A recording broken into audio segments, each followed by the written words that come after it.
আসলে exam fitness নিয়ে বললে একটু ব্যাকে যেতে হয়। যখন প্রথম দিন ঢাকা ইউনিভার্সিটিতে আসছিলাম, তখন যেটা হয়েছিল, আমি আমার আব্বুর সাথে আসছিলাম আর কি।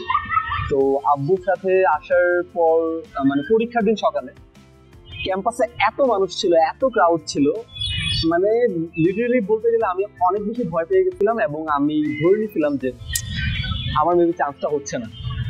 সো একটু কেমন জানি অনেক বেশি হতাশ হয়ে গেলাম। পরীক্ষার হলে ঢোকার আগে আমার সোশ্যাল সায়েন্স বিল্ডিং এর সিটটা পড়েছিল। তো আমি জাস্ট পিছনের দিকে একটু তাকালাম, জাস্ট আব্বুর দিকে তাকিয়ে আমি দেখি যে কি অবস্থা, আমি কি পরিমাণ নার্ভাস, আমার চেয়ে বেশি আব্বু নার্ভাস হয়ে গেছে। দেন আমি আর পিছনের দিকে বেশিক্ষণ তাকালাম না, আমি হলের ভিতরে ঢুকে গেলাম। দেন একটা যেরকমই মুড ছিল, যেরকম মুড হয় আর কি এরকম সিচুয়েশনে, ওইরকম ওই পরীক্ষাটাতে অ্যাপিয়ার করি। অ্যান্ড আফটার দ্যাট চান্স হয়ে যায় এবং সেটা আমি অনেক লাকি যে আমার ঢাকা ইউনিভার্সিটিতে চান্স হয়েছে এবং এখন তো পড়াশোনা প্রায় শেষ দিকে।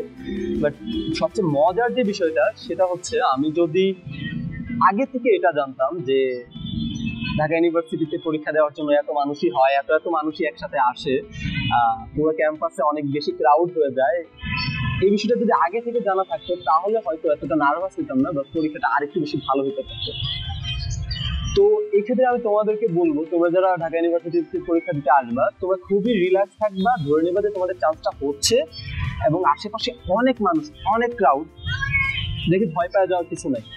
কারণ অনেকেই একজন পরীক্ষার্থীকে নিয়ে অনেক মানুষ আসে, মানে একজন পরীক্ষার্থী ফ্যামিলিতে একজন মেম্বার একজন পরীক্ষা দিবে, সাথে পুরো ফ্যামিলি চলে আসে, এরকমও হয় ক্যাম্পাসে।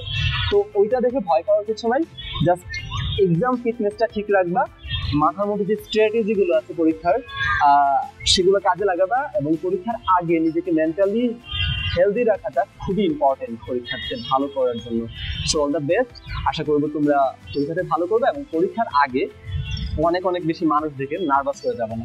ঠিক আছে, অল দ্য বেস্ট।